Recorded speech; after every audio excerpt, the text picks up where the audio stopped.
Good morning, students. I hope you all have gone through the last two chapters of this subject. Now, today we will start our next chapter, that is secretary. So, who are the secretaries of the company? We will discuss here its classification of secretary, appointment of secretary, qualities of secretary, and the disqualifications of the secretary. So, firstly, generally जो secretary word है वो सेक्रेटरियस word से derive हुआ है, जिसका मतलब होता है किसी एक ऐसे पर्सन को एम्प्लॉय करना कंपनी में जो कंपनी के रिकॉर्ड्स को मेंटेन करे, उसको हैंडल करे, कंपनी की अपॉइंटमेंट्स को फिक्स करे और कंपनी की डील फाइनल करे. Okay, so what is the actual meaning of secretary is a person employed by an association, even the government, to administer its day to day affairs can be called a secretary. यानी कि कोई भी government या फिर कोई company जब किसी एक ऐसे पर्सन को अपॉइंट करती है जो उसके डे टू डे अफेयर्स को एडमिनिस्टर करता है, उसको मैनेज करता है, तो वो कौन होगा? कंपनी का सेक्रेटरी होता है. कंपनी आज के टाइम में एक ऐसे सेक्रेटरी को अपॉइंट करती है जो ना सिर्फ पेपर वर्क को हैंडल करे बल्कि उसके अलावा और भी बहुत सारे काम जो हैं वो करता है. Like he is the person in a company who not only does the important paper work but organize the company's meeting, keep a record of such meetings and prepares the reports of their meetings. तो company का जो secretary है वो सिर्फ paper work नहीं करता है, उसके अलावा वो कंपनी की मीटिंग्स को हैंडल करता है, उसको ऑर्गेनाइज करने का काम करता है, उसके रिकॉर्ड्स मेंटेन करके रखता है और उसके रिगार्डिंग रिपोर्ट प्रिपेयर करता है ताकि कंपनी के जो बोर्ड ऑफ डायरेक्टर्स की जनरल मीटिंग हो उसमें वो प्रेजेंट कर सके. Okay, now classification of secretary. देखो, डिफरेंट जो ऑर्गेनाइजेशंस होती है वहाँ पे अलग अलग तरह के सेक्रेटरीज अपॉइंट किए जाते हैं. सो बेसिकली सेक्रेटरीज को हम 9 कैटेगरीज में क्लासिफाई करते हैं. First one is private secretary. Private secretary का मतलब होता है एक ऐसा पर्सन जो किसी पर्सन के पर्सनल अफेयर्स को असिस्ट करने के लिए अपॉइंट किया जाता है. वो कौन होता है? पर्सनल सेक्रेटरी और the personal assistant. Like ministers हैं, मेंबर ऑफ पार्लियामेंट या फिर जो बड़े बड़े इंडस्ट्रियलिस्ट हैं और जो लॉयर्स हैं, उनका जो शेड्यूल होता है वो काफ़ी हेक्टिक रहता है, जिसकी वजह से वो अपने काफ़ी पर्सनल जो डे टू डे वर्क्स होते हैं उसको हैंडल नहीं कर पाते हैं. इसीलिए वो एक ऐसे पर्सन को अपॉइंट करते हैं जो उनके in day to day affairs को टैकल कर सके, and that person should be the confidential assistant. Okay, next is the secretary of an embassy. कोई भी जो कंट्री होती है उसकी अपनी एक एम्बेसी होती है और ऐसे इस्टेब्लिशमेंट्स में एक सेक्रेटरी का होना बहुत ज़्यादा ज़रूरी होता है, because that person must contribute in a big way to development of friendly ties between the two countries. यानी कि दो कंट्रीज़ के बीच में फ्रेंडली टाई को मेंटेन करने के लिए एक सेक्रेटरी का होना ज़रूरी है. Okay, next is the ministerial secretary. Ministerial secretary कौन होगा? जो मिनिस्ट्री होती है at the centre and at the state level, वहाँ पर भी एक सेक्रेटरी अपॉइंट किया जाता है जो मिनिस्ट्री की सेक्रेटरियल वर्क्स को हैंडल करता है, like home secretary, finance secretary और the defence secretary. Next is the secretary of a cooperative society. जो कोऑपरेटिव सोसाइटीज़ होती हैं वहाँ पर भी एक सेक्रेटरी होता है जो सोसाइटी के डेली रूटीन वर्क्स है उसको हैंडल करता है, उसकी मीटिंग्स को प्लान करता है और जो रिक्वायर्ड डॉक्यूमेंट्स है वो भेजता है रजिस्ट्रार को. ठीक है, next is the parliamentary secretary. Parliamentary secretary कौन होगा? जो राज्यसभा और लोकसभा के सेक्रेटरियल वर्क करेगा वो होगा parliamentary secretary. Then is the trade union secretary. Trade union secretary कौन होगा? जो बड़ी बड़ी इंडस्ट्रीज़ होती हैं, जो बिज़नेस ऑर्गेनाइजेशंस होती हैं बड़ी बड़ी, वहाँ पे जो वर्कर्स हैं वो अपने राइट्स को प्रोटेक्ट करने के लिए अब अलग से ट्रेड यूनियंस बना लेते हैं. ठीक है, तो उन ट्रेड यूनियंस को ऑर्गेनाइज करने के लिए, मैनेज करने के लिए एक ट्रेड यूनियन सेक्रेटरी को अपॉइंट किया जाता है. ठीक है, नेक्स्ट इज़ द क्लब और एसोसिएशन सेक्रेटरी. जो क्लब्स होते हैं या जो एसोसिएशंस हैं लाइक रिलीजियस, पॉलिटिकल, कल्चरल और एजुकेशनल एसोसिएशंस हैं, या फिर ऑल इंडिया कांग्रेस कमेटी जो है हमारी, all India trade union Congress है। तो यहाँ पर भी क्या है, उनके अलग से क्या होते हैं, सेक्रेटरी होते हैं जो उसके सेक्रेटरियल वर्क्स को हैंडल करते हैं। And next one is the company secretary. Company secretary का मतलब होता है जो कंपनी के अफेयर्स को मैनेज करेगा, उसकी मीटिंग्स को हैंडल करेगा, उसको ऑर्गेनाइज करेगा, उसके रिकॉर्ड्स मेंटेन करेगा, वो कौन होगा, कंपनी का सेक्रेटरी होगा। ओके,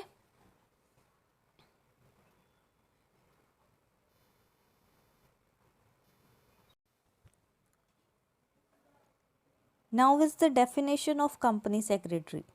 जो अभी हमने मीनिंग डिस्कस किया कंपनी सेक्रेटरी का, उसके अकॉर्डिंग हम ये कंक्लूजन ड्रा कर सकते हैं कि only an individual can be appointed as the secretary of a company.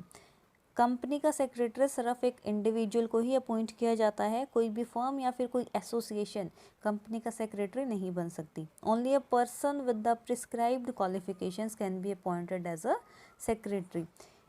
Company का सेक्रेटरी सिर्फ वही बन सकता है जो प्रिस्क्राइब्ड क्वालिफिकेशंस को फुलफिल करता है, और ये जो क्वालिफिकेशंस है वो सेंट्रल गवर्नमेंट इशू करती है time to time.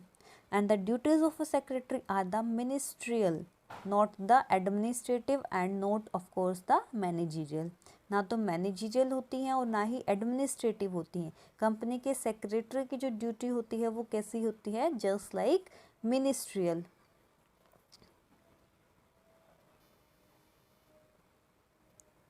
Next is the qualifications of company secretary. अब क्वालिफिकेशंस क्या कुछ होती हैं कंपनी के सेक्रेटरी की। इन केस अगर कोई भी जो कंपनी है उसकी paid up share capital 5 crore से ज़्यादा है, ठीक है, 5 करोड़ से ज़्यादा है, तो जो पर्सन कंपनी का सेक्रेटरी अपॉइंट किया जाएगा वो पर्सन कौन होगा, that person should be the member of the institute of company secretaries of India. जो institute of company secretary of India है उसका मेंबर होना चाहिए अगर कंपनी की paid up share capital 5 crore से ज़्यादा है तो। Okay, and in the case of company secretary having paid up share capital of less than 5 crore, अगर 5 करोड़ से कम है तो वहाँ पर क्या होगा, वहाँ पर कुछ और क्वालिफिकेशंस है। membership of the Institute of Company Secretaries of India और the membership of London Institute of Chartered Secretaries and the Administration। यानी कि जो कंपनी का सेक्रेटरी अपॉइंट किया जाएगा इन केस जहाँ पर कंपनी की paid up share capital 5 crore से कम है, वहाँ पर जो कंपनी का सेक्रेटरी अपॉइंट किया जाएगा वो कौन होगा, that person should be the member of the institute of company secretary of India और the membership of London Institute of Chartered Secretaries and Administrators. Okay, that person should possess degree in law from any university। उस person के पास किसी भी university से law की degree होनी चाहिए। And that person should be the member of institute of chartered accountants, यानी कि जो हमारा इंस्टीट्यूट ऑफ चार्टर्ड अकाउंटेंट्स है उसकी मेंबरशिप उसके पास होनी चाहिए। एंड इंस्टीट्यूट ऑफ कोस्ट और वर्क अकाउंटेंट्स जो है उसकी मेंबरशिप उसके पास होनी चाहिए। पोस्ट ग्रेजुएट डिग्री होनी चाहिए या फिर डिप्लोमा होना चाहिए किसमें, मैनेजमेंट साइंस में। ओके, किसी भी यूनिवर्सिटी से, और या फिर institute of management.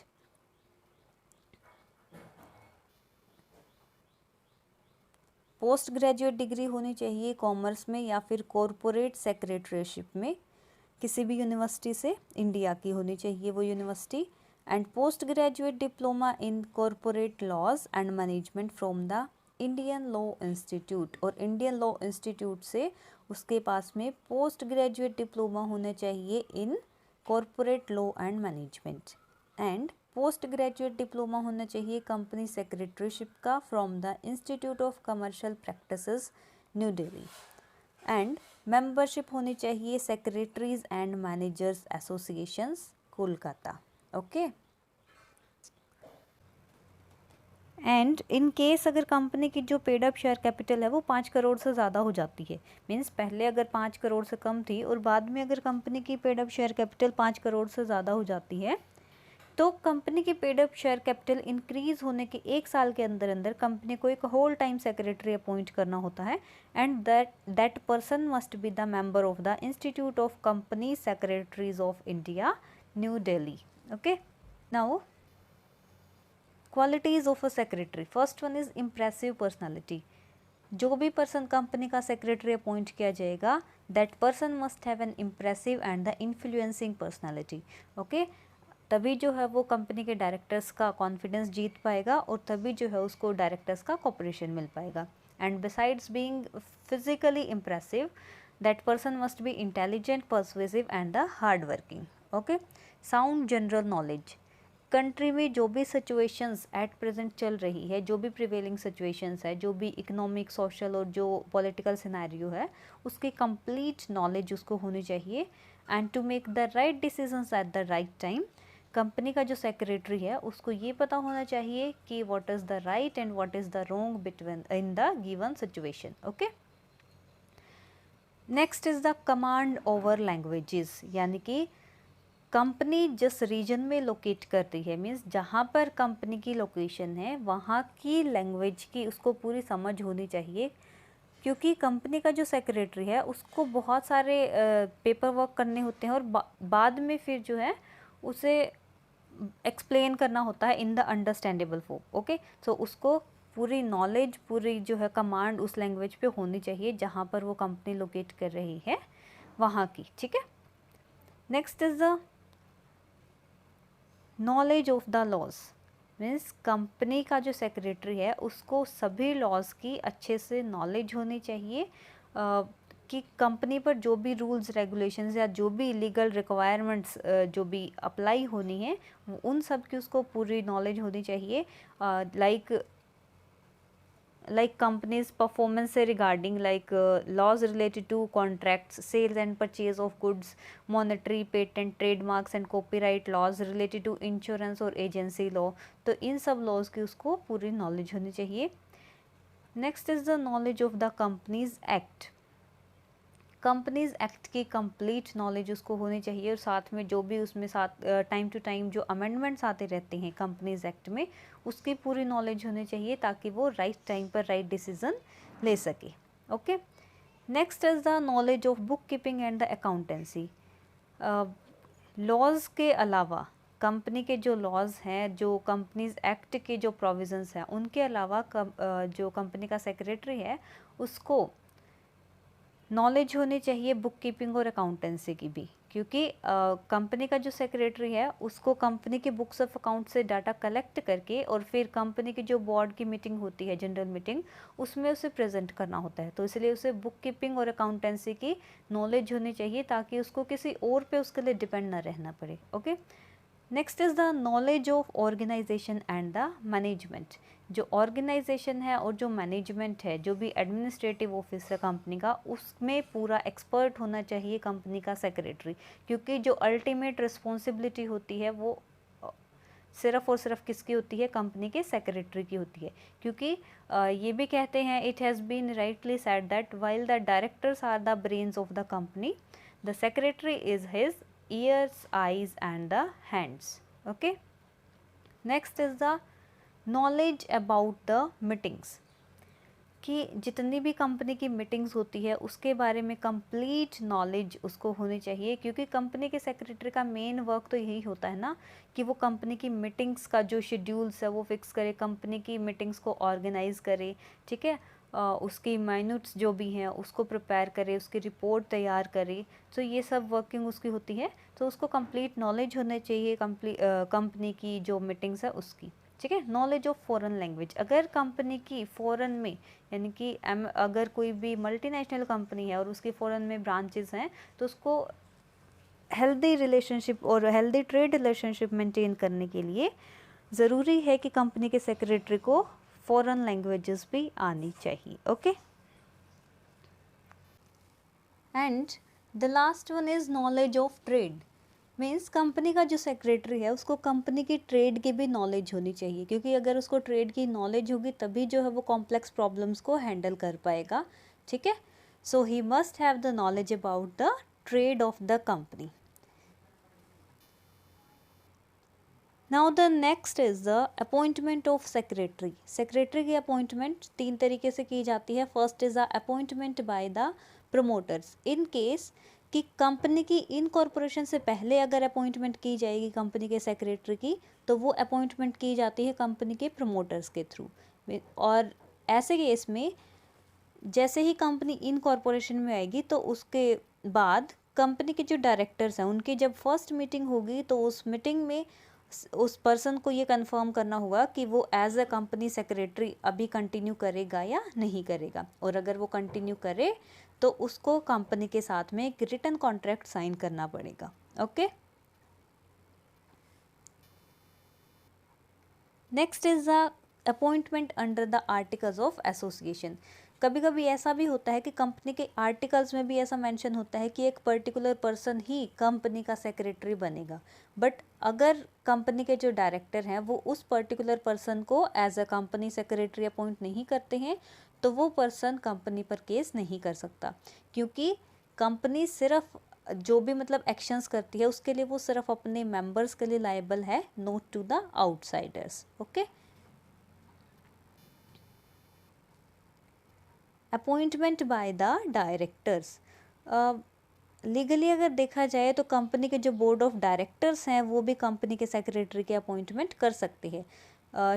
Companies act में जो शेड्यूल 1 है उसमें टेबल ए जो है उसके अकॉर्डिंग कंपनी का जो सेक्रेटरी है वो कंपनी के बोर्ड ऑफ डायरेक्टर्स अपॉइंट करते हैं, और उसके लिए कंपनी के जो बोर्ड ऑफ डायरेक्टर है वो खुद डिसाइड कर सकते हैं कि कितने टाइम पीरियड के लिए कंपनी का सेक्रेटरी अपॉइंट होगा, क्या उसकी रेमनरेशन होगी और क्या टर्म्स एंड कंडीशंस अप्लाई होगी। Okay, now what is the procedure of appointment. First is the compulsory appointment.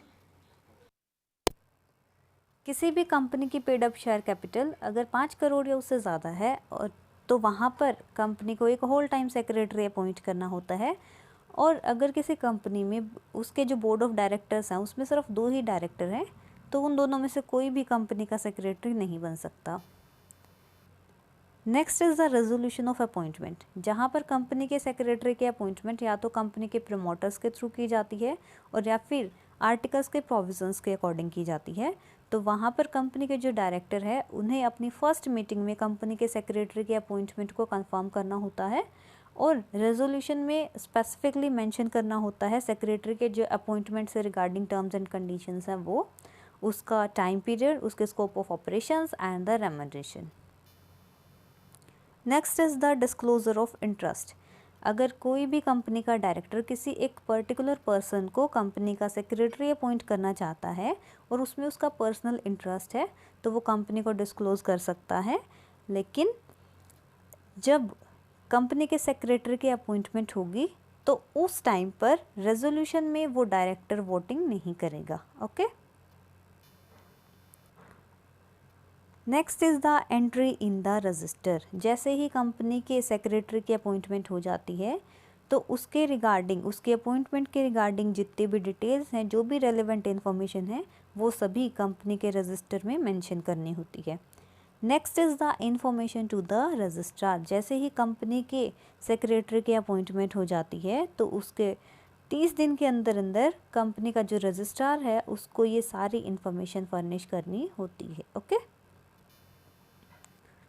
Next is the appointment of director as a secretary, जहाँ पर कंपनी का डायरेक्टर और या फिर कंपनी के डायरेक्टर का कोई रिलेटिव अगर कंपनी का सेक्रेटरी अपॉइंट होता है तो उसके लिए एक स्पेशल रेजोल्यूशन पास करना पड़ता है कंपनी की जनरल मीटिंग में। Okay, next, persons disqualified from being appointed. जैसे हमने पहले भी डिस्कस किया था कि कौन वो पर्सन होते हैं जो कंपनी के सेक्रेटरी बन सकते हैं। ठीक है, now what is the disqualification. No firm or association may be appointed as a secretary. कोई भी फर्म और या फिर कोई भी एसोसिएशन कंपनी का सेक्रेटरी नहीं बन सकती, सिर्फ और सिर्फ एक इंडिविजुअल ही कंपनी का सेक्रेटरी बन सकता है। Okay, no person who does not have the necessary qualifications laid down by central government for being appointed a secretary can hold such office। कोई भी ऐसा पर्सन जो सेंट्रल गवर्नमेंट के थ्रू इशू की गई जो भी गाइडलाइंस है, जो भी क्वालिफिकेशंस रिलेटेड जो भी गाइडलाइंस है, अगर उनको फुलफिल नहीं करता है तो वो पर्सन भी कंपनी का सेक्रेटरी नहीं बन सकता। And where a company has only 2 directors, जहाँ पर जिस कंपनी में सिर्फ 2 डायरेक्टर्स हैं तो उन दोनों में से भी कंपनी का सेक्रेटरी कोई नहीं बन सकता। And the secretary of a company with the paid up share capital of 5 crore or more cannot be appointed the secretary of any other company। यानी कि किसी एक कंपनी की अगर paid up share capital 5 crore या उससे ज़्यादा है तो उसमें जो सेक्रेटरी होगा वो किसी दूसरी कंपनी का सेक्रेटरी नहीं बन सकता। क्यों नहीं बन सकता? क्योंकि वहाँ पर उस कंपनी को होल टाइम सेक्रेटरी अपॉइंट करना होता है ना, तो जब वो वहाँ पर होल टाइम सेक्रेटरी की पोजीशन गेन कर लेगा तो नेक्स्ट जो कंपनी है वहाँ पर वो सेक्रेटरी की पोजीशन गेन नहीं कर सकता।